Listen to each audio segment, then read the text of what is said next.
અત્યારે પણ આપણે ત્યાં જન્મ થાય એટલે દીકરાઓના કે દીકરીઓના જન્મ થાય એટલે પરિવારોમાં સગા સંબંધીઓને ત્યાં પેંડા વહેંચે.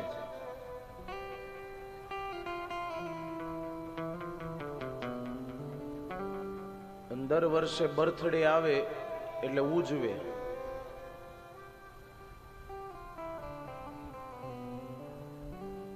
આજ અહીંયા કથા, કાલે ક્યાંક બીજે કથા.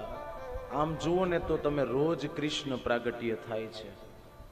આપણી કથામાં કાલે ચોથો દિવસ હતો કે ક્યાંક બીજે કથા ચાલતી હોય ત્યાં કાલે હોય. નિત્ય કૃષ્ણ પ્રાગટ્ય થાય છે.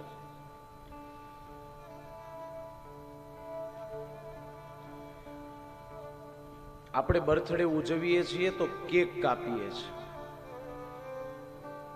એ આપણી હિન્દુ સંસ્કૃતિનું અનુકરણ નથી, પાશ્ચાત્ય સંસ્કૃતિનું અનુકરણ છે. ઠીક છે, સમય પ્રમાણે બધું કરવું, મારો ક્યાંય વિરોધ નથી, મારી કોઈ ના નથી. આનંદ માટે બધું જ કરવું, પણ સાથે સાથે એટલું કરજો કે તમારા પોતાના કે તમારા બાળકોના જ્યારે જન્મ દિવસ ઉજવાતા હોય એ દિવસે એના હાથે ગાયોને નિરણ ખવડાવડાવજો, એના હાથે પશુઓને ખવડાવડાવજો, કૂતરાઓને રોટલા ખવડાવજો, લાડવા ખવડાવજો, કીડિયારા પુરાવજો, પંખીને ચણ નખાવજો. આવા ધર્મ કાર્ય કરજો જેથી પુણ્યનું ભાથું એના ભાગ્યમાં એ જમા થાય. બાકી તમે બધું જ કરો. અને હવે બાકી શું રહ્યું છે અત્યારના આધુનિક સમયમાં? કયો મને. બર્થડે માં કેક કાપવાની, દીકરા દીકરીઓના સગાઈ થાય તોય કેક કાપવાની, લગ્નમાં કેક કાપવાની. હવે એકમાં બાકી રહ્યું, એક બાકી છે. ઈ નો કરે તો સારું. ભાઈ આધુનિક યુગ છે, બધું જ સમજીએ છીએ કે એ પ્રમાણે ચાલવું પડે. બધું જ કરો, આનંદની વાત છે. પરિવાર ભેગો મળીને આનંદ કરે છે એ બહુ સારી વાત છે. કે કાપો, હું તો એમ કહું છું કાંઈ વાંધો નહીં. તમે રાજી રહેતા હોય તે બધું કરો, બાળકો રાજી રહેતા હોય તો એવું કરો. પણ સાચા સંસ્કાર એ છે કે એના હાથે ધર્મ કાર્ય કરાવો. જન્મ દિવસ હોય ત્યારે શિવ મંદિરમાં લઈ જાઓ અને શિવજીને અભિષેક કરાવડાવો. ઠાકોરજીના મંદિરમાં જાઓ, ત્યાં ભગવાનની સેવા કરાવડાવો, તુલસી પત્ર ચડાવડાવો. એવું પણ કરાય. જે દિવસે દીકરા દીકરીઓના અભિષેક હોય ઘરમાં શિવ અભિષેક કરાય, સત્યનારાયણ ભગવાનની કથા કરાય, પૂજા અર્ચના કરાય. એ બધું કરીને પછી સાંજે ઉત્સવ ઉજવાય. કરવું હોય તો બધું જ થઈ શકે છે. આધુનિક યુગ પ્રમાણે જીવવું જ પડે, એમાં ના નથી. નહીં તો વળી બે જણા એમ કે આટલો રૂપિયો આપ્યો તોય લોભનો પાર નથી. ભાઈ કોઈને ક્યાંય પહોંચી શકાતું જ નથી.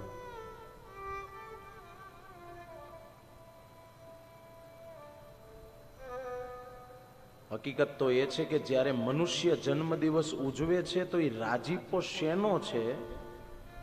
આટલા વર્ષ રાજી ખુશીથી વિયા ગયા એનો છે કે હવે જેટલા બાકી છે એટલા સારી રીતે જાય એનો છે? એ નથી સમજાતું. માણસનું આયુષ્ય ઓછું થાય છે, જિંદગીના વર્ષ ઓછા થાય છે અને બીજું વર્ષ શરૂ થાય છે.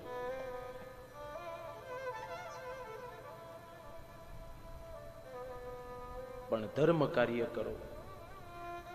હું તો વારે વારે કથાઓમાં કયા કરું છું અને હું તો આ કહેવાનો જ છું અને કહીશ જ.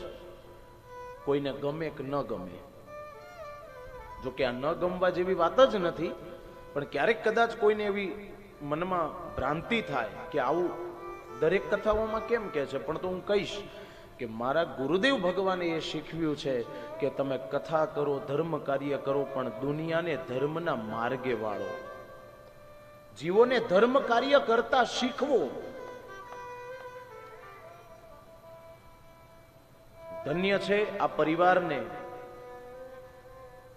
કે સુખડિયા પરિવારની આ પિતૃ મોક્ષાર્થે આ દિવ્ય કથામાં આમ જો તો મને બીજા વડીલોના નામ નથી આવડતા, એટલે હું કોના નામ લઉં કોના ન લઉં, પણ તમે બધાય પરિવાર ભેગો મળીને અરવિંદભાઈ સાથે, અરવિંદભાઈનું એકનું નામ મારા મુખે છે એટલે બધાય પરિવારો, આખોય સુખડિયા પરિવાર ભેગો થઈ અને આ કથામાં ગાયોને નિરણય નખાય છે, કૂતરાને લાડવાય ખવડાવાય છે. આ બધા જ ધર્મ કાર્ય તમે લોકોએ કર્યા છે. બસ એનાથી ભગવાન રાજી થાય છે. બીજું કંઈ મળે કે ન મળે એ ખબર નથી અને એની આશાય ન રાખવી. પણ સાહેબ, એ કાર્ય કરવાથી શું મળે છે? અને ભગવાન જે એ ફળ આપે ને એ અગણિત અને અપાર હોય.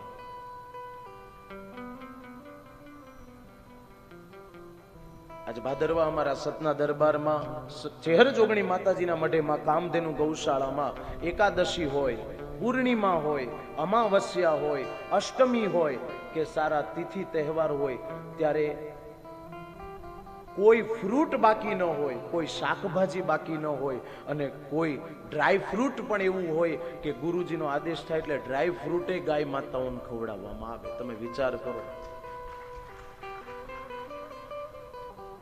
આપણે કઈ શીખીને નથી આવ્યા. કોઈ મહાપુરુષો, કોઈ સંત પુરુષો આપણને શીખવાડે ત્યારે આપણે આ બધું કરીએ છીએ. કોઈ માર્ગ બતાવનારું જોઈએ. માટે દીકરા દીકરીઓના જન્મ થાય ત્યારે આવા સત્કાર્ય કરો. જન્મ દિવસ હોય ત્યારે ધર્મ કાર્ય કરો. મારી તો વિજ્ઞાન ઉપકરણના માધ્યમથી સાંભળી રહેલા સૌ શ્રોતાઓને મારી વિનંતી છે કે હવેથી એક નિયમ લેજો કે વધારે નહીં, તમારા ખીચામાં જે હોય તે એના દ્વારા જ્યારે તમારા દીકરા દીકરીઓના જન્મદિવસ ઉજવતા હોય ત્યારે તમારા હાથે, તમારા દીકરા કે દીકરીઓના હાથે ગાયોને નિરણ ખવડાવવા જરૂર જજો. જે ગૌશાળામાં જાઓ તે, જ્યાં જાઓ ત્યાં, તમારી ગામની હોય, તમારા મહોલ્લાની હોય, તમારા સમાજની હોય, જે ગૌશાળા હોય, રોજ તમારી થાળીમાંથી ગાય કૂતરાના ભાગનું કાઢજો. એના મોઢે એ જશે ને અને એની આંતરડી ઠરશે ને એટલે બહુ મોટી દુઆ મળશે.